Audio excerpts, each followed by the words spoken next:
America దాడులతో emergency ప్రకటించింది Iran అయితే ఏదైతే ఫోర్డో కేంద్రంపై అమెరికా దాడి చేసిందో దాని చుట్టూ కూడా రేడియేషన్ లీక్ అయ్యే అవకాశం ఉన్నట్లయితే సమాచారం అందుతుంది. సో దానికి సంబంధించి ఒక విజువల్ కూడా బయటికి రావడంతో ఇప్పుడు అక్కడ పరిస్థితి ఏంటనే ఉత్కంఠ నెలకొంది. దీంతో ఇరాన్ ప్రభుత్వం అయితే ఎమర్జెన్సీ ప్రకటించింది అక్కడ.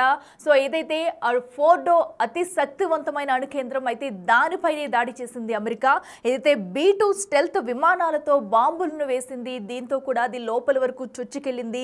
ఆ బాంబులు ఆ ఫోర్డ్ మొత్తం ధ్వంసమైంది. అయితే ఈ నేపథ్యంలో అక్కడ ఆ ఏరియాలో కూడా అక్కడ ఆ అణుబాంబులు ఉన్న దాటికి రేడియేషన్ లీక్ అయ్యే అవకాశం అయితే ఉన్నట్టు సమాచారం అయితే అందుతుంది. ఒకవేళ రేడియేషన్ లీక్ అయితే కనుక అక్కడ చాలా ప్రమాదం సంభవించే అవకాశం ఉంది. దీంతో అయితే ఇరాన్ అయితే ముందుగానే అప్రమత్తమయ్యి అక్కడ ఎమర్జెన్సీ ప్రకటించింది. అయితే ప్రస్తుతం అక్కడ సిచ్యువేషన్ ఏంటనేది ఒక క్లారిటీకి అయితే ఇంకా రాలేదు. ఒకవేళ రేడియేషన్ ముప్పు ఉంటే ఆ ప్రాంతం అంతా ఇంకా చిక్కుల్లో పడినట్టే అర్థం చేసుకోవాలి మనం. సో ఎందుకంటే B-2 స్టెల్త్ విమానాలు చాలా శక్తివంతమైనవి. అయితే అలాంటి విమానాలతో B-2 స్టెల్త్ విమానాలతో బాంబులను అయితే వేసింది. సో ఆ బాంబులు అయితే ఫోర్డో కేంద్రం లోపల వరకు కూడా వెళ్ళి సుమారుగా కూడా 60 అడుగుల లోపల వరకు కూడా వెళ్ళి పేల్చే శక్తి అయితే వాడుకుంది. సో అయితే ఈ నేపథ్యంలో ఇప్పుడు అక్కడ ఆ ఫోర్డో కేంద్రం చుట్టూ అసలు ఏం జరుగుతుంది, ఒకవేళ రేడియేషన్ లీక్ అవుతుందా, నిజంగా రేడియేషన్ లీక్ అయితే ఇది ఇరాన్పై ఇంకా ఎంత ప్రభావం చూపించే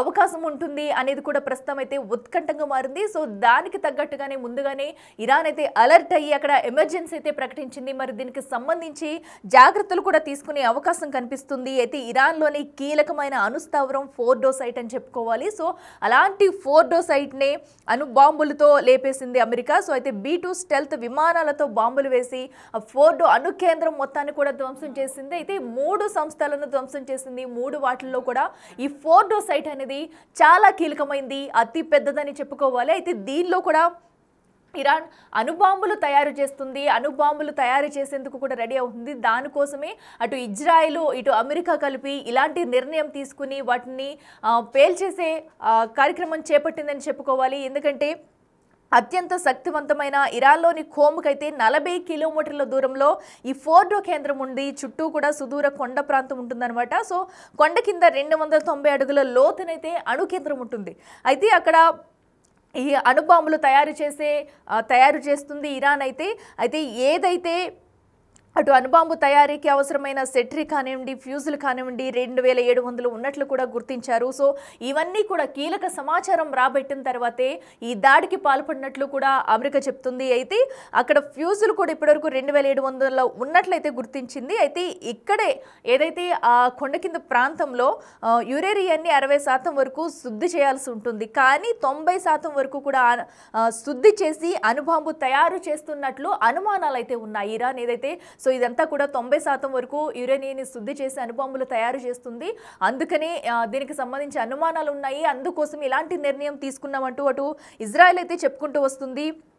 సో దీనికోసమే అటు అమెరికాతో కలిపి పక్కా ప్లాన్ ప్రకారమే సో ఆ ఫోర్డ్పై దాడి చేసినట్లు కూడా ప్రకటించారు. అయితే ఇప్పటికే అమెరికా ఇజ్రాయెల్ దాడి చేశాయంటూ కూడా సమాచారం అయితే వస్తుంది. అయితే మనం చూసుకుంటే అటు యురేనియం అయితే కేవలం 60% వరకే శుద్ధి చేయాలి, కానీ ఇరాన్ మాత్రం దానికి విరుద్ధంగా 90% శుద్ధి చేసి అణుబాంబులను తయారు చేస్తుంది. సో దీనికోసమే ఇదంతా చట్ట విరుద్ధం అంటూ కూడా ఇజ్రాయెల్ అమెరికా కలిసి ఈ ఘటనకు పాల్పడినట్లు కూడా చెప్తున్నారు. అయితే ఇప్పుడు ఆ ప్రాంతంలో సిచ్యువేషన్ ఏంటనేది కూడా ఉత్కంఠంగా మారింది. మనం టీవీ స్క్రీన్ మీద చూడొచ్చు, ఒక పక్కన పింక్ కలర్ ఇమేజ్ ఏదైతే ఉందో సో మనకు కనిపిస్తుంది అటు మ్యాప్లో మొత్తం కూడా.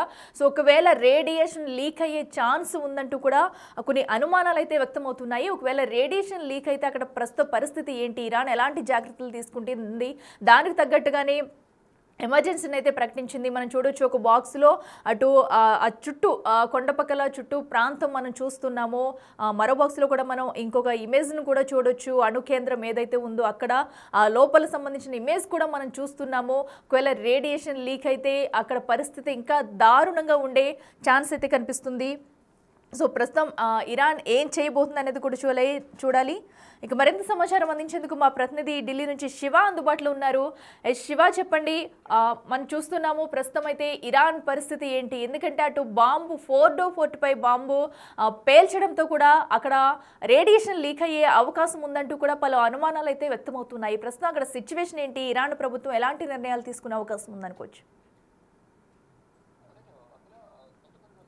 ఇరాన్ ఇజ్రాయెల్ మధ్య భీకర యుద్ధం కొనసాగుతుంది. మధ్యలోకి అమెరికా ఎంటర్ కావడం, ఇరాన్ కు సంబంధించిన 3 కీలక న్యూక్లియర్ కేంద్రాలపై దాడి చేయడం, అందులోనూ అతిపెద్ద అణుస్థావరమైన కీలక స్థావరం అవుతుందో ఫోర్డో సైట్ పైన శక్తివంతమైన బాంబులతో ఇటు అమెరికా పేల్చేసినట్టు తెలుస్తుంది. బీటు స్పిరిట్ బాంబులను వినియోగించి ఇరాన్ పై దాడులు చేసిన నేపథ్యంలో 3 ఈ అణు కేంద్రాలు న్యూక్లియర్ కేంద్రాలు ధ్వంసమైనట్టు కూడా తెలుస్తోంది. అంటే మొత్తం ఈ బీచ్ స్టెల్త్ విమానాలతో బాంబులు వేసినట్లుగా తెలుస్తోంది అమెరికా. ఇక భూమి నుంచి 60 మీటర్ల లోపల వరకు ఇది వెళ్లి మరి వాటిని ధ్వంసం చేసే అవకాశం ఉంటుంది. న్యూక్లియర్ సైట్ ను అమెరికా బాంబులతో ధ్వంసం చేసింది. ఆ పేలుడికి పూర్తిగా ఫోర్డో అణు కేంద్రం అనేది ధ్వంసమైంది. ఆ సమీపంలో ఉన్న ప్రజలందరూ కూడా బాంబు పేలుడికి భయాందోళన వ్యక్తం చేసిన పరిస్థితి కనిపిస్తోంది. ఇక ఫోర్డో కేంద్రం నుంచి రేడియేషన్ లీక్ అయ్యే అవకాశం ఉన్నట్లుగా కూడా నిపుణులు అంచనా వేస్తున్నారు. ఫోర్డో చుట్టుపక్కల భయంకరమైన వేడి వాతావరణం వస్తున్నట్టుగా తెలుస్తోంది. అమెరికా దాడులతో అక్కడ ఇరాన్ ఎమర్జెన్సీ ప్రకటించినట్టుగా కూడా తెలుస్తోంది. ఇక ఇరాన్ లోని కోంకు 40 కిలోమీటర్ల దూరంలోని ఈ ఫోర్ట్ కేంద్రం ఉంటుంది. ఆ పరిసర ప్రాంతాల్లో జనావాసం నివసిస్తూ ఉంటారు జన ప్రజలు. మొత్తం ఫోర్ట్ అణు న్యూక్లియర్ కేంద్రంపై అమెరికా దాడులు చేసిన నేపథ్యంలో పెద్ద భయంకరమైన శబ్దాలతో అక్కడ అణు కేంద్రంపై దాడి జరగడం, అది పేలిపోవడంతో అక్కడున్న ప్రజలందరూ కూడా తీవ్ర ఆందోళన వ్యక్తం చేస్తున్నారు. ఏం జరుగుతుందో తెలియక వారందరూ కూడా తీవ్రమైన భయాందోళనతో వారు కాళ్ళ వెళ్లదీసిన పరిస్థితి కనిపిస్తుంది. అంటే చుట్టూ కూడా సుదూర కొండ ప్రాంతం ఉంటుంది. కొండ కింది భాగంలో 290 అడుగుల లోతులో ఈ అణు కేంద్రాన్ని ఫోర్డో అణు కేంద్రాన్ని నిర్మించినట్టుగా తెలుస్తుంది. అయితే 2009లోనే ఫోర్డో అణు కేంద్రాన్ని ఇజ్రాయెల్ నిఘా సంస్థలు పసిగట్టినట్లు తెలుస్తుంది. ఇక 2002 నుంచే నిర్మాణాలు చేపట్టినట్టుగా కూడా కొన్ని అనుమానాలు అయితే వ్యక్తమవుతూ ఉన్నాయి. అణుబాంబుల తయారీకి అవసరమైన సెంట్రిఫ్యూజ్లు 2700 ఉన్నట్లుగా కూడా గుర్తించారు. ఇక్కడ యురేనియం శుద్ధికి సంబంధించి, అంటే శుద్ధి చేయాల్సిన దానికన్నా మరింత ఎక్కువ శుద్ధి చేయడం అదంతా కూడా చట్టవిరుద్ధంగా జరుగుతున్నట్టు కూడా అందరూ భావిస్తూ ఉన్నారు. దాంతో 60% వరకు కూడా శుద్ధి చేయాల్సి ఉంటుంది. కానీ 90% వరకు యురేనియం ను శుద్ధి చేసి అణుబాంబులు తయారు చేస్తున్నట్లుగా అనుమానాలు వ్యక్తమవుతున్నాయి. దాదాపు 230 కిలోల అణుబాంబు తయారీ చేయాలన్నది కూడా ఇరాన్ దిశగా కూడా పనిచేస్తున్నట్టు తెలుస్తుంది. దానికి సంబంధించి కూడా ఇజ్రాయెల్ వద్ద కూడా దానికి సంబంధించి కొన్ని ఆధారాలు ఉన్నట్లు తెలుస్తోంది. మొత్తంగా 9 అణుబాంబులు తయారు చేయాలనేది ఇరాన్ ప్లాన్ గా తెలుస్తోంది. ఇక అందుకే అమెరికా ఇజ్రాయెల్ దాడి చేశాయనే సమాచారం కూడా అందుతోంది. అంటే కొంత కింది ప్రాంతంలో అమెరికా దాడి చేయడంతో ఇక ఇరాన్ అణుశుద్ధి అణుబాంబు తయారీ చేయలేదనేది కూడా ప్రధానంగా అందరూ అభిప్రాయం అయితే వ్యక్తం చేస్తున్న పరిస్థితి కనిపిస్తోంది. అంటే గతంలోనే ఇజ్రాయెల్ ఇరాన్ మధ్య యుద్ధం జరుగుతున్న సందర్భంలో శాంతి చర్చలకు రావాలంటూ కూడా ఇటు అమెరికా అధ్యక్షుడు డొనాల్డ్ ట్రంప్ ఇరాన్ కు పిలుపునిచ్చారు. దానితో పాటు ప్రపంచ దేశాలన్నీ కూడా శాంతి చర్చలకు రావాలంటూ కూడా ఇరాన్ ఇజ్రాయెల్ ఆహ్వానించారు. కానీ ఇరాన్ మాత్రం దాడులు చేస్తోంది. ఇక ఆత్మరక్షణలో భాగంగా మిమ్మల్ని మేము రక్షించుకోవడానికి సైనిక రక్షణలో భాగంగా మేము ప్రతిదాడి చేయాల్సి వస్తుందనేది కూడా ఇజ్రాయెల్ ప్రధాని బెంజమిన్ నెతన్యాహు కూడా ప్రకటన విడుదల చేశారు. కానీ ఇప్పుడు దాడులు ప్రతిదాడులు విమర్శలతో ఇక్కడ భీకర యుద్ధం కొనసాగుతుంది. ఒకవైపు ఖమేనీ ఎక్కడున్నారో తెలియనట్టు కూడా ఆయన బంకర్ లో దాక్కున్నారంటూ, కొంతమంది చనిపోయారంటూ కూడా ప్రచారం చేస్తున్నారు. ఆయన బంకర్ లో నుంచి వీడియో సందేశాలు పంపించారు. అయతుల్లా ఖమేనీ హతమార్చడమే మా ప్రధాన ఉద్దేశం అంటూ కూడా బెంజమిన్ నెతన్యాహు కూడా శపథం చేశారు. ఇటు అమెరికా అధ్యక్షుడు కూడా డొనాల్డ్ ట్రంప్ కూడా బేషరతుగా లొంగిపోవాలి, యుద్ధాన్ని ఆపాలి, శాంతి చర్చలకు రావాలంటూ కూడా అమెరికా అధ్యక్షుడు డొనాల్డ్ ట్రంప్ కూడా వ్యాఖ్యలు చేశారు. కానీ ఖమేనీ ఎక్కడున్నారో మాకు తెలుసు, కానీ మేము ఆమెను చంపాలని అనుకోవడం కూడా అమెరికా అధ్యక్షుడు డొనాల్డ్ ట్రంప్ వ్యాఖ్యలు చేశారు. వ్యాఖ్యలు చేసిన కొన్ని రోజులకు ఇటు ఇరాన్ సంబంధించిన 3 కీలక అణుస్థావరాలపై న్యూక్లియర్ కేంద్రాలపై దాడి జరిగింది. అఖిల శివ, అయితే ఇప్పుడు ఈ అణుబాంబుల తయారు వెనుక ఇరాన్ ఒక కుట్ర కోణంలో భాగంగానే ఇవి తయారు చేస్తుంది అనుకోవచ్చా? అండ్ అలాగే రేడియేషన్ లీకేజీకి సంబంధించి ఇరాన్ ఏమైనా ఇప్పుడు అధికారికంగా ప్రకటన చేసే అవకాశం ఉంటుంది అనుకోవచ్చా?